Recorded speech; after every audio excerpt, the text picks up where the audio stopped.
Welcome to a new episode of the Knitting Yak. Today's guest is Nancy Marchant. Let's do this. I immediately had a question about how many skeins you needed to knit Whorl, and we will discuss about it in your design. But it's 3 skeins. Yes, it's only 3 skeins. But let's welcome Nancy first before we go straight into tell us about your design. And I would like to, I've known of you for so many years, but this is the first time we managed to speak for more than a few minutes. We met a couple of times. True. Here in the US actually, but we never really had long time to chat. So I think that's, for me, is a great opportunity to learn more about you and your design and how we ended up having this beautiful pattern as well together. Well, you did it. I just gave you the yarn. I did the easy part. So you live in Amsterdam, but you're originally from the US, correct? Yes. I was born and raised in Evansville, Indiana. And I was born, it was out in the middle of the country. My mother knit and my mother quilted and things like that. And she taught me how to knit when I was very young. And I think because I had a lot of time on my hands, and my mother would get knitting magazines, and we weren't able to get any of the yarns from those magazines. So I had to revamp all the patterns and make them for myself if I wanted something from a magazine. And I think because I did that, I was so used to just, revamping patterns or making small changes and things like that at a very young age. And I've always knit since I was eight years old or something. I never stopped. I knit all through grade school, high school, college, on till now. So I have a whole lot of years of experience. You could say that. I can say that, and you can see in your work. Yeah. It's amazing. And but when did you decide that you could make a living as a designer, and what made you think, okay, I'm going to design and I'm going to publish my first pattern? I published my first pattern in 1974. And that was back in the day where you had to draw a little sketch. You made a little sample. You stapled it to the sketch, sent it in. You waited weeks, months, and then you got yarn or you were rejected, whatever. And what happened was I actually won a contest. I won 3rd prize in a national contest, and a knitting contest. And one of the judges was the editor of Ladies' Home Journal Needle and Craft magazine. And so she really liked my design. And so she took it with her to New York. She photographed it, she published it, and then she sent me the magazine. So it was like, oh, okay. And I won $25 for my first prize. Yeah. Well, that was a big money at the time. But and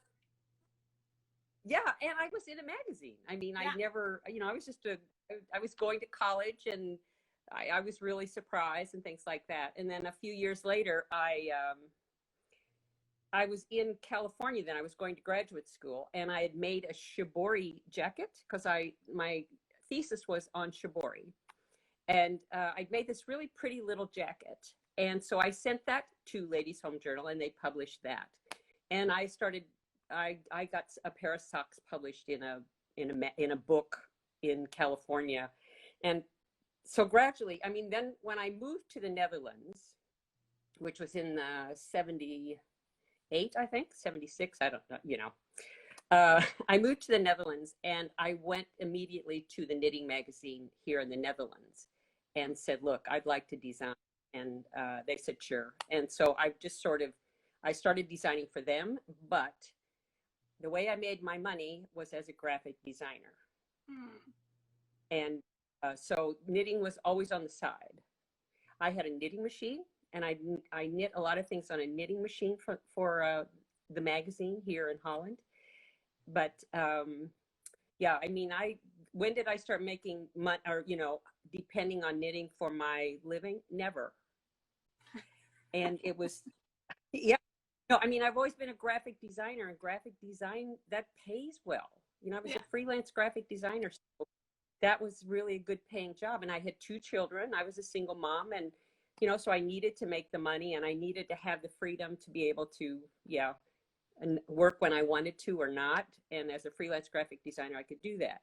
And I, I mean, I now all I do is knit.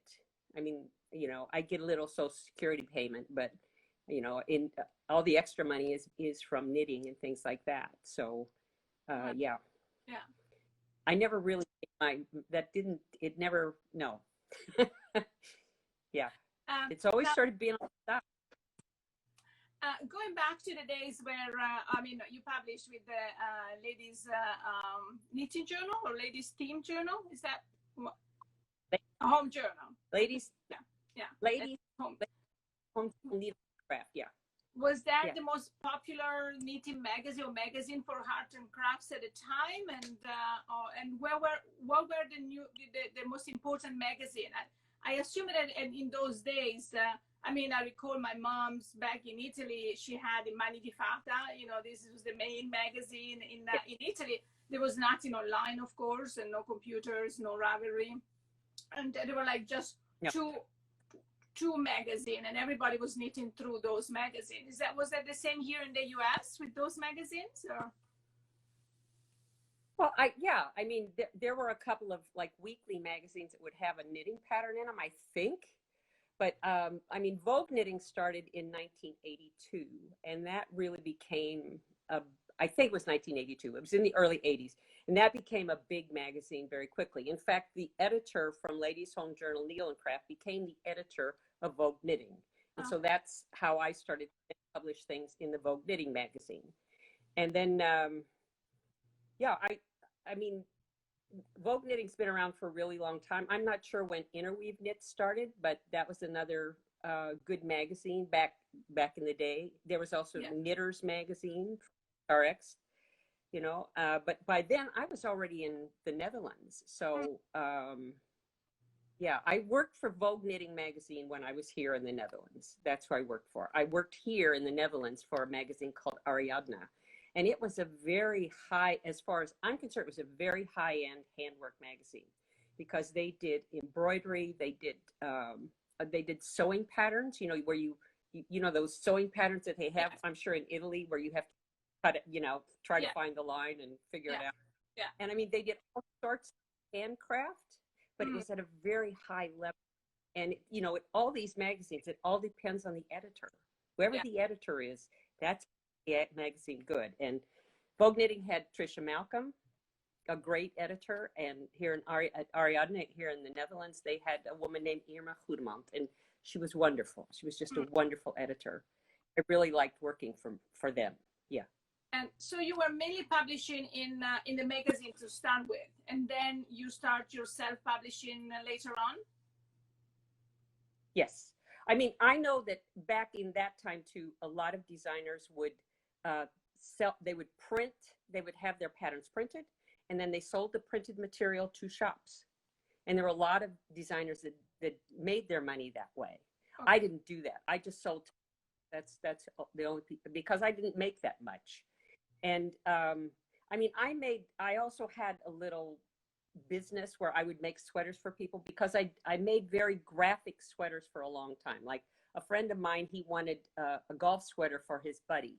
And so I made a sweater where there's on the back, there is a guy shooting a golf ball, and it bounces all over his back, and there's a tree, and there's a lake, and it's, this ball is bouncing, and then it bounces over his shoulder, and there's the hole on the front. So this was all knitted in, and I made a lot of, really goofy, that's what everybody wanted.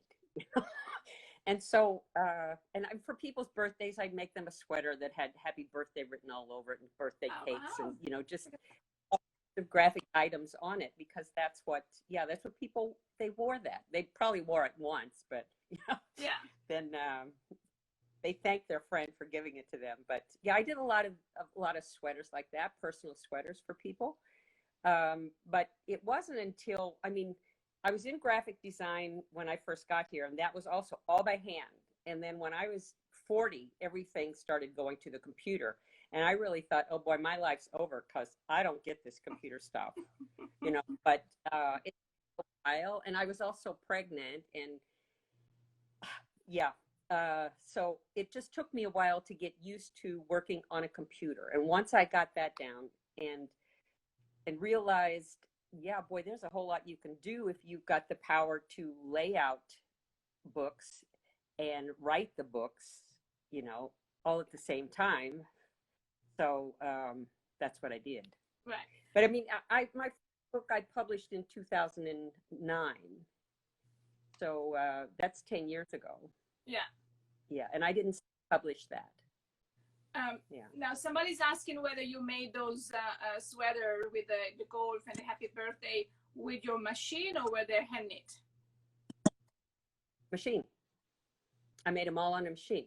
You know, you can do intarsia pretty easily on the machine. I mean, it's working on a machine knitting. It's not, for me, it's not really fun. You know, I mean, it's a process that's just so much different than working by hand. And so you have to do on a machine to do intarsia. You just have to lay the yarns across, you know, you lay the red across the red area, those needles, you lay the green across, you lay the yellow across, you lay another green, and then you run the carriage across. And then you do that backwards. You have to lay the yarns across and then you run the machine. So, I mean, it's very hands-on. It's much faster, of course, than knitting by hand. But if you make one mistake, the whole thing falls off the machine and, you know, you've got to get it all back on there. Yeah. And it's just, it can really be frustrating. I mean, Right. I worked on a machine for probably 10 years, really a lot.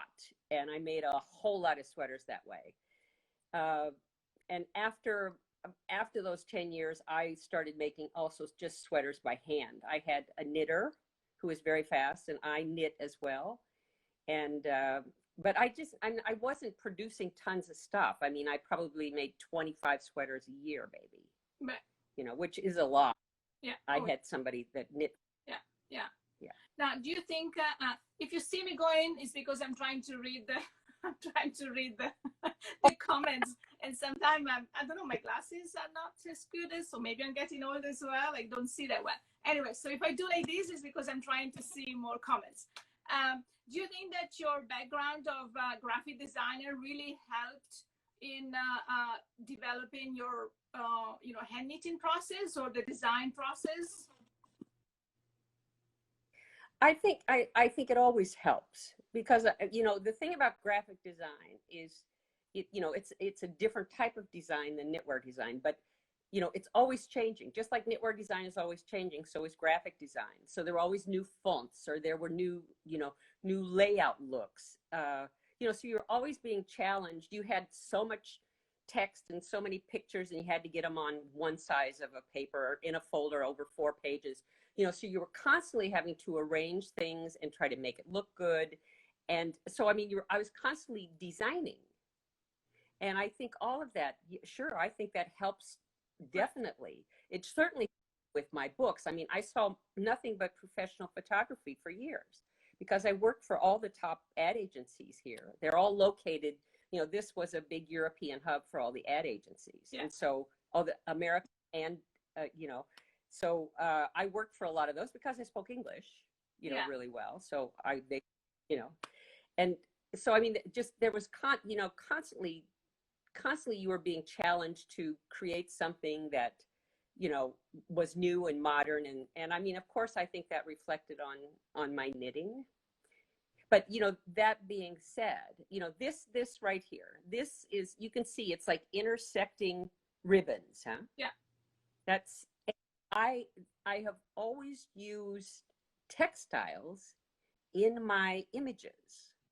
You know, like I'm very interested in knitting woven things, knitting things that look woven, or you know, I'm not saying that the graphic looking woven image. I like things like that, you know, knitting that, or, you know, like knitting ribbons, or, and when I did shibori, I did a lot of ribbons. I did a lot of fabric over, so it looked like fabric over fabric.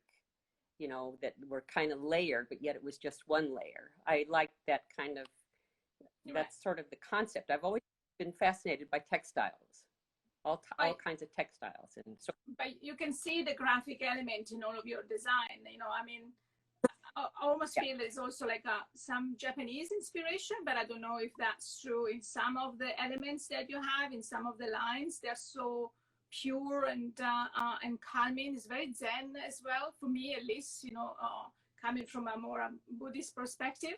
I don't know if any of that has influenced you or not at all. Like I said, my graduate study was on Japanese shibori.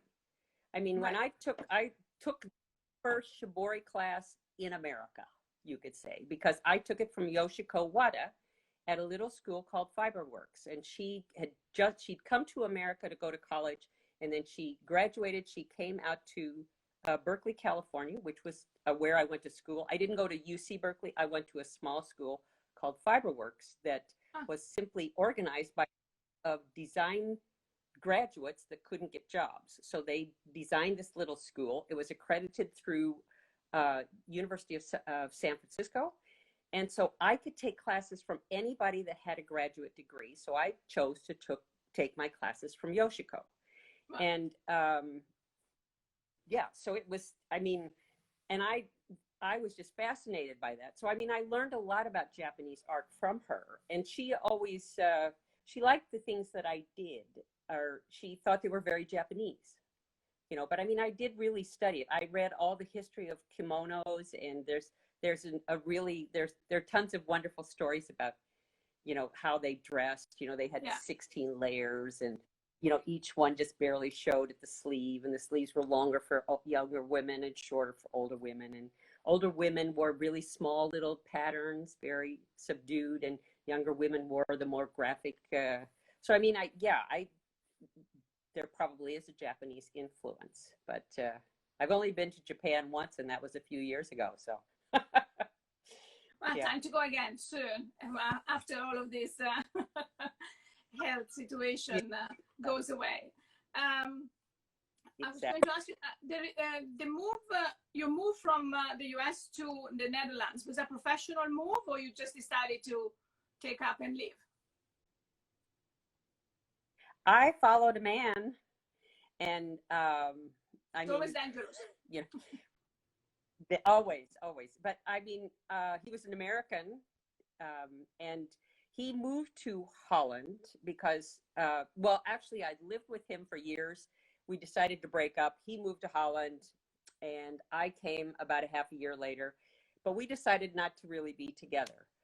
But at the time in the 70s, it was very easy for an American to stay in Holland. I mean, I know I went to the American embassy, or the Dutch foreign police, to get my right to stay here. And the man asked, he said, "How come you were allowed to stay last year?" And I'm like, "Well, I don't know." And he said, yeah, you're a woman.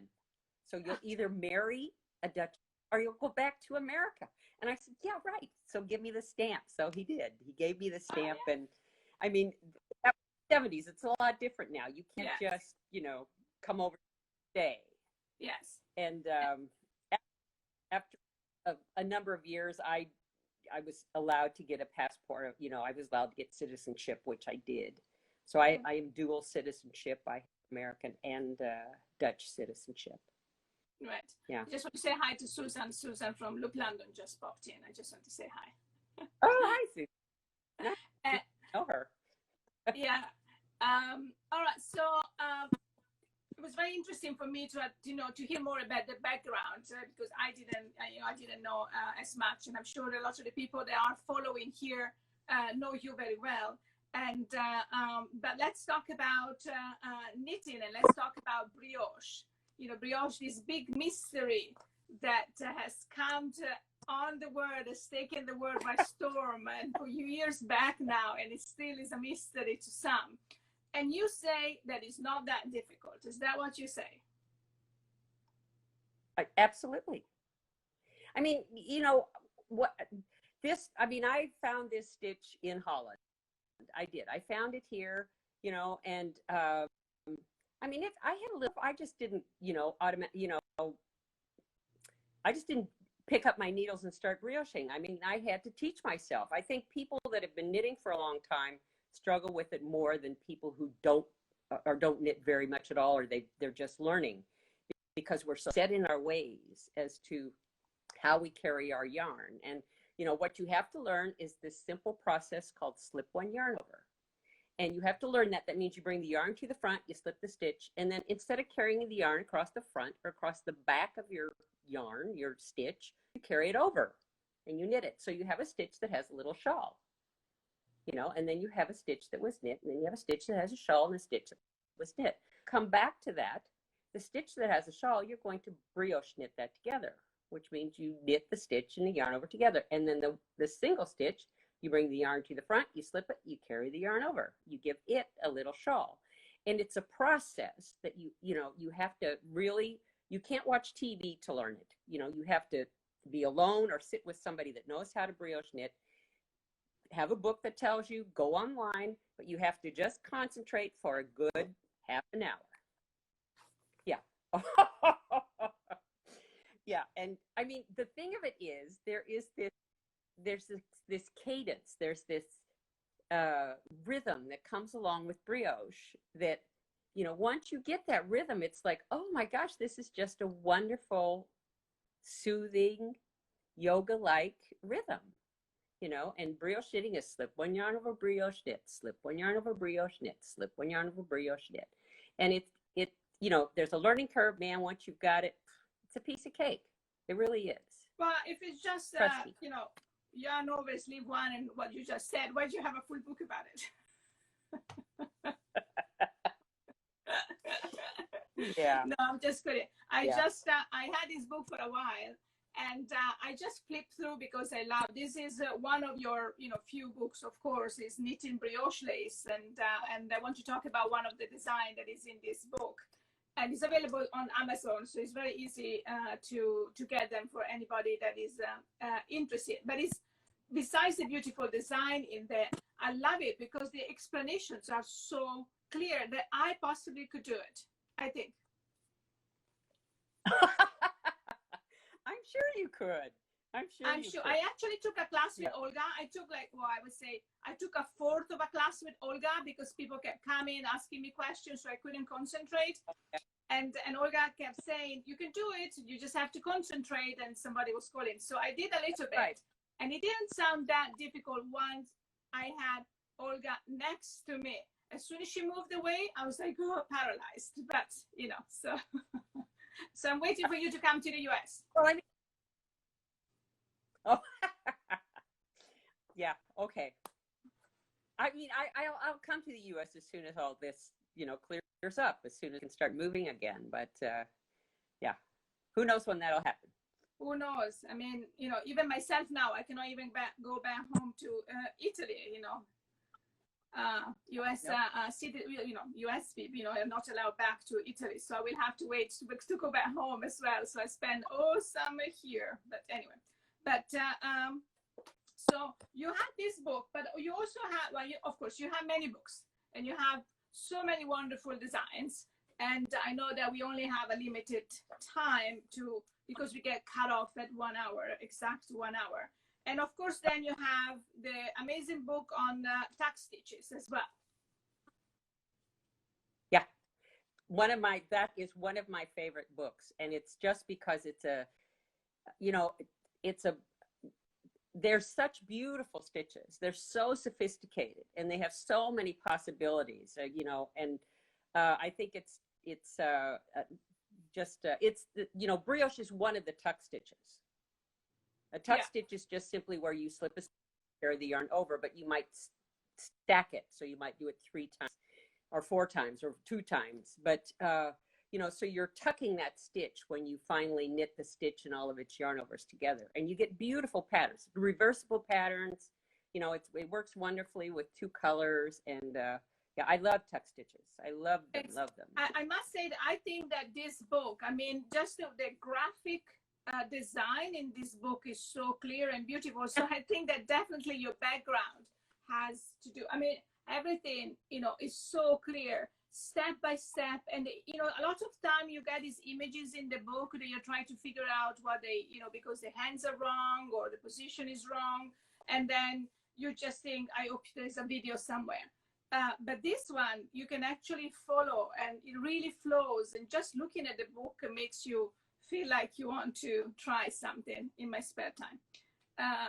But you know, that's definitely another, I mean, everything I won't cover the, you know, the explanations, but each image, nobody will see them anyway. I'm like, ooh, I dare somebody knitting like that. But it's, you know, I arrived to the quadruple tuck stitch, and I'm like, okay, I'm done. Can't go any further than that. The extreme tuck stitch, even the names. How do you come up with the names? Oh, that's, well, you noticed in that book, I just called it, you know, like tuck stitch number 1 or tuck stitch number 2. I mean, I didn't even give them names because I'm not very good at that. And I don't remember any of the names anyway. I don't remember the names of anything I knit either. People always wear a shirt, ask me what that is. And I'm like, oh, I have to really stop and think, because my memory doesn't hold that. I could tell them how to make it, no problem. But well, I just can't. I'm going to test your memory right now then. Okay. I just have, yeah, I mean, as I said, I only have these 2 books, which I will go through them slowly. And you have one more that came before this, correct? I think. Yes. Knitting Fresh Brioche. And that's actually probably my best book, because that was published by Soho. And that's got all the how-to of 2-color brioche. Right. How to make increases, how to make decreases. It's got how to do the Italian cast on, and you know, so that's actually probably the best book, with the most learning material in it. Oh, okay. Yeah, that's where you need to start. All right, that's where you need to start. And somebody says that you have 2 more, not just 1 more. Rose, yeah. Well, Rose. I have. Oh yeah, Rosia. She's from Amsterdam. Ah. I have Knitting Brioche, which is the very first book, but that was, you know, that was the first book on brioche. And so, I mean, there was nothing ever before that. So I really didn't know what I was doing when I wrote that book, you know, and I made up this terminology, and I made up these chart symbols and things like that. And what happened was, then by the time, I mean, there are some great ideas in that very first book, Knitting Brioche, but I kind of just threw everything in that book because I thought that would be the only one. And then when I started to develop Knitting Fresh Brioche, which is just 2-color brioche with increases and decreases, I got it down to a smaller amount of information. And so I could really just dwell on that amount of information and work it and work it and work it and work it. And so that, to me, is a book to buy, is Knitting Fresh Brioche. You start with that one. And then I have Leafy Brioche, which is just a book of patterns, little, I have some things here. Let me see. I think I brought a Leafy Brioche thing here. Ooh, I see that. Oh yeah. This is in Leafy Brioche. Oh, that's so pretty. Oops. Look at that. Yeah. And this, okay. This is where I took, this is where I just took this leaf motif and played with it. So I made big leaves and little leaves, and I made a little leaf go to a big leaf. And this is another pattern. You know, this is the shawl called Under Dutch Skies. And of course you get this beautiful, this one, I do. But like, I don't even remember the name of, this is, It's a leafy shawl. Don't remember. Yeah, it's just a little. It's in the book. Yeah. Just but well, that book's actually out of print, but you can buy an ebook. But yeah. But the patterns, if that one is in the Leafy Brioche, are those patterns available somewhere else digitally as well, or not? No, if it's in my book, I only leave it in my book. I don't pull it out and sell them. Okay. Maybe Susan has some. I have the Whorl. Sorry? Maybe Susan has some in London. She might. This is the Whorl Shawl, huh? Okay, we are on to this one. Yes. Yes, because this is what it's all about. Yes, this is such a beauty, huh? It's so beautiful. I mean, yeah. So let's talk about how it came about. I think I had this in my head for quite some time. I made this little, you see this kind of coil? I had that kind of coil thing in my head, and I wanted to use it. I've made all kinds of little samples with this little coil and played around with it a bit, but then you wrote to me, or I saw you somewhere, I don't know, but you said, let me send you some yarn. And so I said, yeah, send me some of that cloud. And boy, oh boy, is that a beautiful yarn. Oh my heavens. And you know, brioche doesn't really work that well with slippery yarns. And so things that have a lot of silk in it, things that even cashmere can be kind of almost too soft and slippery. But this cloud, boy, this is a perfect yarn. It's really a perfect yarn for brioche. And so I started with just, you know, a little garter tab. Okay. Can you see that? Yes. You know, I made increases on the edge and on the middle. And so we make a triangle. And then we go into 2-color garter stitch. And then we go into the brioche. And then back to 2-color garter stitch. And we end with the 1-color edge. But so I think I can make I have this in my... I can make the triangle, give it to somebody else for the border, and then get it back to finish the... Yeah, you could do that. You could do that. Yeah. And I remember, you know, I remember we met in was it last year? Well, one of the time that we met was in Rhinebeck last year. Before I just met you, but I never really had the guts to come up and say hi, or just said hi from far away. Especially if I was with Olga, I would say hi. And I remember we talked a little bit in Rhinebeck, and after we talked, you were so super nice. I wrote back to Olga and I said, you know what, should I just email her, maybe asking if she wants to swatch for some yarn? And Olga said, yeah, of course, just email her.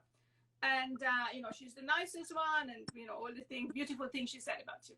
And so I emailed you, but I never expected you to be so super fast, because I sent you the yarn, and that was, I sent you the yarn, and then you said, that's it, I'm doing this, I already have something in my mind. And it was like so soon after that you put out the test knit, and I was like, whoa, that was fast. So I'm so happy. Yeah, it happened fast. But I mean, like I said, I've had this in my mind for a long time, and your yarn just hit that button. It was like, yes, that's exactly what I want for this pattern. So it was just a collaboration. Came at the right time. So you said that, for the people that follow us, that know our yarn, it's easy. For the people that I see a lot of names that are joining us, and I'm really happy that you did that. I do not recognize. That means they are mainly for you. So thank you for doing that. And so this is our Tibetan Cloud. Is this way. Is 100% Tibetan sheep wool. It's just a local Tibetan breed. And what we did, we de-haired the wool to make it much softer. So it's not just, you don't have much peeling, you don't have the scratchy, the coarse hair is all gone. So it's very nice even next to your skin. And we made a light decay. It's really, really soft. And, it's got just enough bite that it holds the stitch beautifully. Yeah, it really is a beautiful, beautiful yarn for brioche. Really is. So any brioche knitted? No, it is. And so you use 2 colors. You use the wild daisy and yes, and calendula. Sorry, no, calicarpa. So this is sort of, Yeah. that gives, it was really, I really like the choice that you made. You had another option, but then you went with this one, which I think is very, very beautiful. And yeah. I do too. But any other, for the lovers of yellow, I think any of that would be really good, or even darker if you want a darker background. And, so as long as it's a contrast, correct? I think it really needs a good contrast. What you can do is you make this part dark and you make the background dark, and you put the light color where here the light colors, you start with the light color and you have the light color on the top. But you could start with a dark color and put the light color on top of the dark bottom, and you would have dark color. Also really beautiful. Really beautiful. Somebody was asking if Wild Daisy and Gentiana would look good, and I think they would. Maybe I would do this. Beautiful. I would do this the main color, and then this on the border. But it's up to you. I mean, it really depends on what people prefer. Are you there? Sorry. And so I'm really super happy. We have the yarn on our website. Remember, you can look for all of our retailers as well. We have retailers around the world. They're not huge amounts, but quite a lot. And you can order the yarn from them. Is 3 skein, 2 of the main color and 1 of the contrast color. Or you can just get a yarn under our kit. We made a lot of variation combos on our website as well. So you can get the yarn on our website as well, whatever you prefer. Yeah. So there is another,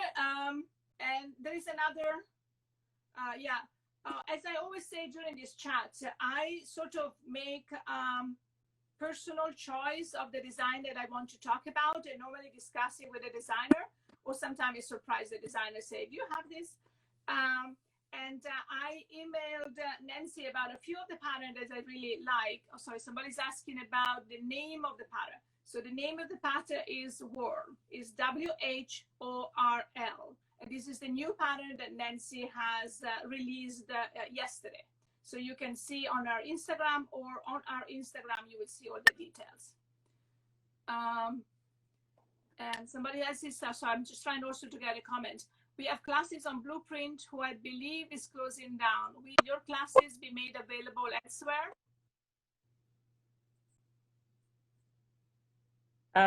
You mean online? I don't know. Not that I know of, but I mean, if I do the classes online for somebody else, I will definitely let you know. Yeah, it's really unfortunate that Blueprint shut down, but it did. Yeah. So those classes are, if you have purchased the class, you can actually download it, if that helps. But yeah, if you just had a subscription, then it's gone. That's a pity. Yeah. There is another one beautiful design that you worked with. That was in Liner magazine. It was the Brioche Buddies in collaboration with Stephen West. Yeah, and it so happened to be basically the same color, almost the same colors. Yeah. Yeah. This one's a little more orange. I don't know if you can see that. It's a little more, it's getting dark here. So, maybe, it's almost 10 o'clock, so it's getting darker. So I think you can see it. Yeah, no, this really was a collaboration with Stephen, because this is a Zig Zag that both of us have used. We did the I-cord all around the edging, which is a real Stephen thing. We did the knit and slide, which is this section right here. I don't know, and of course it's brioche, and it zigzags back and forth. It's a really fun knit, and it would work beautifully in Cloud. I think we want to. I will ask, I will ask a sample knitter to make this one for us. I don't even attempt, especially if both you and Stephen's mind combined, forget about it. That's why it's beautiful, even more beautiful than what I could think of. But I will get one, I will make a sample made, and we put up that as a kit, as a bundle on our website. If you go on the mYak website under kits and bundles, you will see them, and you will see how much yarn you need. The one that I really loved also, but it's only going to be available in the book. No, it's not. Yeah. is the Meadowsweet. Can you see that? Oh yeah, Meadowsweet. Yeah, I don't This is really, yeah.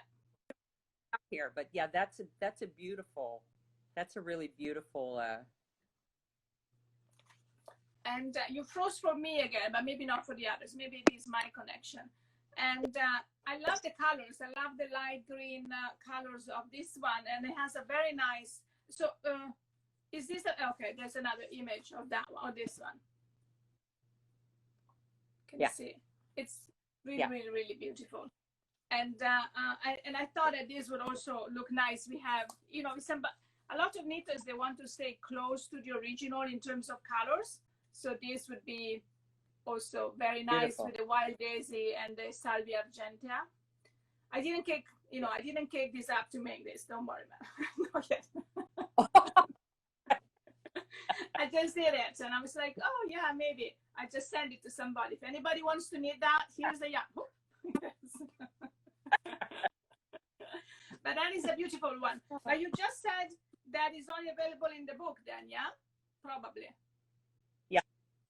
Yeah, because you have it's using a brioche lace, which you're making an actual hole, and there's a special technique that's explained in the book. Oh, and that right. To take that out of the book, I would have to do so much explaining that. Oh no, you got to buy the book. I think people should get the book anyway. If you don't have the book, I mean, it really is, and it really, this is the knitting brioche lace, and it was. I know that it's reversed, so you can already see it, but maybe you remember the cover. And I will try to put it in the comments at the end of the chat. I will put it on the YouTube and on Instagram as well, so you know what we were talking about. But that particular shawl, the Meadowsweet, was really, really beautiful as well. And I did like the leafy one, so we have to get that one. And the last one, I think, is the Deep Swell bandana. You have that?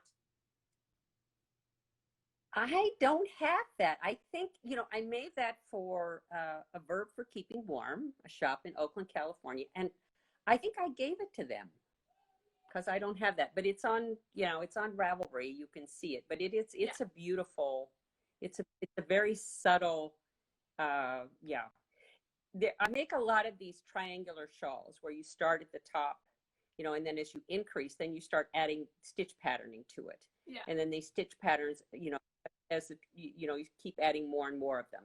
And that's one where it just has a really simple, just a little, little undulation sort of thing that drifts down the shawl. And but I don't have that sample. The name of that one, of the last one I talked about, was Deep, I cannot read my handwriting, Deep Swell bandana. Is that correct? Wow. Deep Swell. Yeah, Deep Swell bandana. Yeah, you can find it on Ravelry, and I know that it was, I think it's done with a fingering weight, if I recall correctly. So we were looking at the yarn, and I think we put it up with our lace weight held double. So that was this, with a dark background and something bright. We thought about like burgundy and saffron. I think that was the one that I was looking at. I'm not sure if I have it, but it was a burgundy and saffron idea that we put on our website. Yeah, there we go. This is the medium weight, but we use a lace weight. So those were the two colors that I think would be really good for that as well, or any colors that you like. You could also use the medium weight. I mean, you can use any weight when you make a shirt, because it's just the pattern.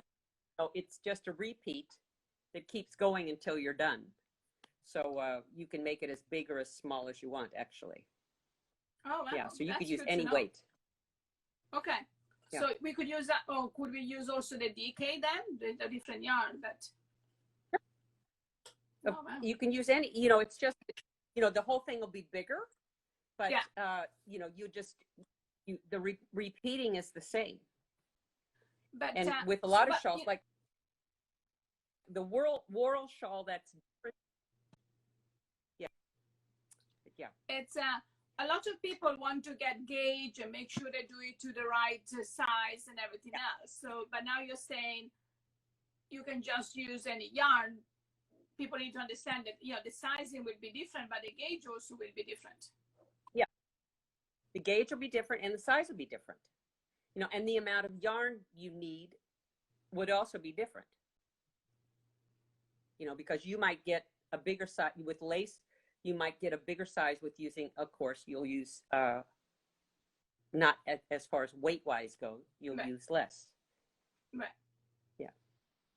So, you just came out, of course, with the pattern. So stay there with that pattern and show it as much as you want. But what's next? What's coming up for you?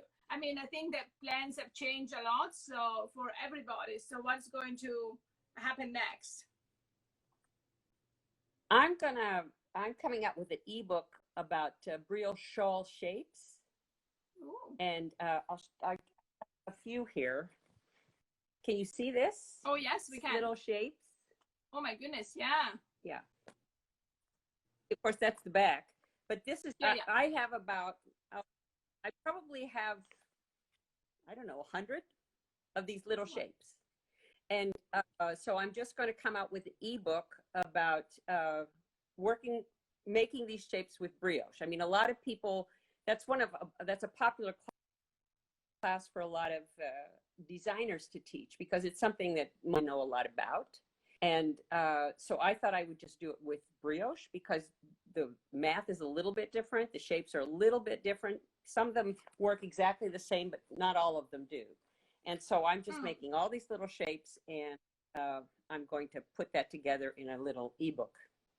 That's my next project. That's what I'm working on now. That's interesting. That's really nice. And so there will be an ebook about shapes, or will you associate patterns and design to each of the shapes? It's going to be like a workbook for designers. You could say, it would just help designer, like they have a shape in mind, or they want to, they can look through the book and get an idea about a certain shape. Be interesting to add a stitch pattern to. And it's going to be more or less like a workbook. A design workbook. Wow, that's interesting. And so if not if, when, because hopefully we will start traveling, maybe like 6 months. I don't know. I mean, here it's complicated, but like everywhere. So I hope that when you come back to the United States, maybe we can organize a workshop in our space. I think, Olga told you how beautiful it is. So Susan could tell you so. And so it'd be nice to have a class finally to start having classes in person, even if we have to keep some distance. I think it would be nice to have a class on this, and I could finally learn some shapes. Somebody's asking when the ebook is coming out. Oh, before the end of the year. How about that? I think it'll be out before the end of the year. It's a lot of work because I have to draw the charts, and I still have a lot of work to do on it. I have all these samples made, but all the book work still has to be done. So yeah, it'll be a while. Yeah. Wow. And how is life treating you in Holland? I mean, I saw that everything has opened up more or less back there, so it's a little bit easier. Yeah, but I mean, you still have to social distance here. You can sit in cafes outside, and if you go to a restaurant inside, you have to go with people that you live with, because they don't want people that don't live together, at the same table or whatever. So there's still, gyms not really open. A lot of gyms have classes out in the parks and things like that. You can go get your hair cut. But you have to go on public transportation, you have to wear a mask. But you don't have to wear a mask outside here. Oh, okay. Yeah. Okay. But the curve is really flattened here. But yeah. Somebody continental knitter? No. Yeah. Yeah. I'm heavily right-handed. I mean, I understand there's a lot of advantage if you're a continental knitter. You can brioche very quickly. So I don't have that advantage. But if you are a continental knitter, you have that advantage. So good for you. But no, I'm a thrower. So if you're a thrower like me, then what about the two colors? Do you throw one and then the second one? No, you do one color at a time. You go across with one color, you slide back, and you pick up the second color, and you those stitches that you slipped before. Yeah. Right. You can do both of them at the same time, but I'm very slow at that. But you can carry both of them at the same time. Right. But that's, yeah. I don't teach that. I just teach one at a time. Oh, good. Okay, that makes sense. I think, okay, I'm not that scared anymore. I think I'm going to do it. Just try. Just try. Yeah. I'll try. I'll do my best. Well, I think our time has come to an end. And somebody saying that in Texas, they're not doing so well, I know. And, there's quite a few states here in the U.S. they're not doing it well. Yeah, stay safe. Yeah. And I just want to thank you for coming on and do this chat with us. I'm just, this perfect timing with the design, with the pattern, with Whorl that came out. I'm really, really happy. I'm, touched that you use our yarn, and now that you say that our cloud is good for brioche, I will just let everybody know. And do that. Yeah. As usual, thank you everybody for coming on this Saturday. I know it's rainy here, but it's a beautiful weather in other places. I'm very, very grateful for you to keep coming, keep commenting, keep sending us feedback. So we will try to keep going with this chat as long as there is some interest, and we will post it both here on our Instagram page, and we will do more video on Instagram. So thank you, Nancy, and thank you everybody for coming on, and have a lovely night. Thank you. Thank you all so very much for watching us. See you at the next episode.